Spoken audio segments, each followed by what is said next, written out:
Is the DJI Mini 4 Pro Fly More Combo the drone that finally lets you capture those cinematic sunrise shots without the hassle of registration, or is it just another pricey toy you'll end up leaving on a shelf? Who should actually reach for it, who can safely skip it, and does the price make sense for an everyday buyer who just wants solid footage without a steep learning curve? Link is in the description if you want to check the product details on Amazon, and I'm going to walk through the real-world stuff that matters after you click buy. First off, the biggest thing that trips people up when they start looking at consumer drones is the registration requirement. In the US, anything over 250 grams needs to be registered with the FAA, which adds paperwork and sometimes insurance headaches.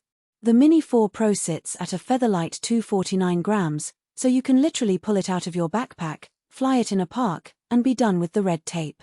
For a traveler who spends half the time packing and the other half editing footage, that's a huge time saver. Now, let's talk about the camera because that's why most of us even consider a drone. The Mini 4 Pro shoots 4K video and stills with a sensor that supports autofocus, something that older Mini models missed. In practice, that means you can point it at a moving subject, a surfer, a dog chasing a ball, or a friend hiking up a ridge, and the lens will lock focus quickly without you having to fiddle with manual rings. I tried it on a crisp early morning hike, and the autofocus held steady even when the sun was just peeking over the trees.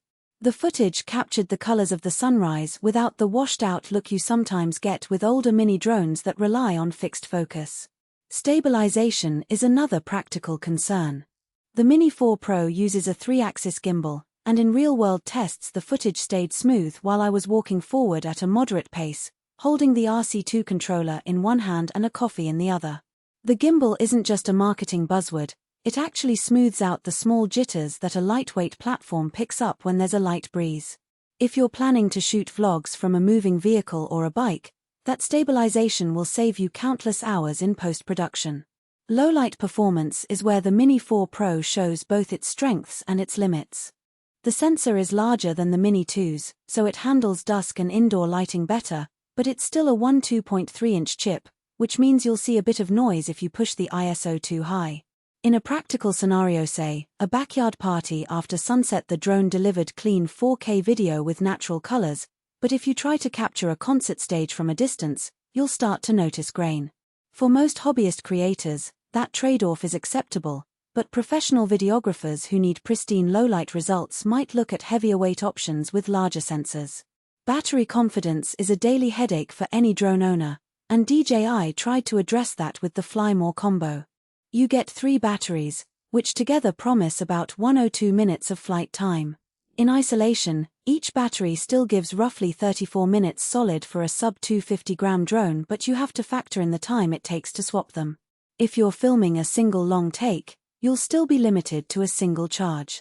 The upside is you can plan a day of shooting, swapping batteries between shots, and you won't be stuck waiting for a single battery to recharge.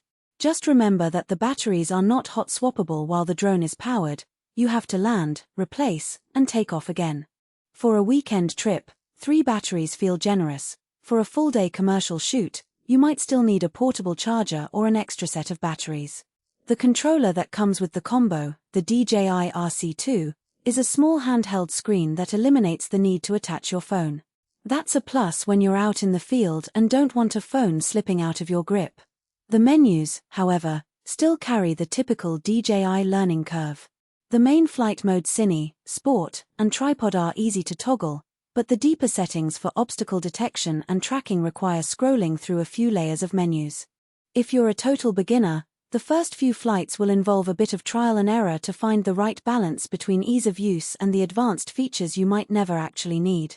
On the other hand, hobbyists who enjoy tweaking parameters will appreciate that the firmware is up to date and the obstacle detection is precise enough to keep the drone clear of trees on a forest trail.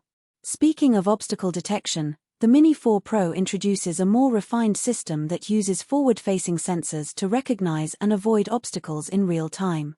In a practical test, I flew it through a narrow canyon with rock formations jutting out on either side.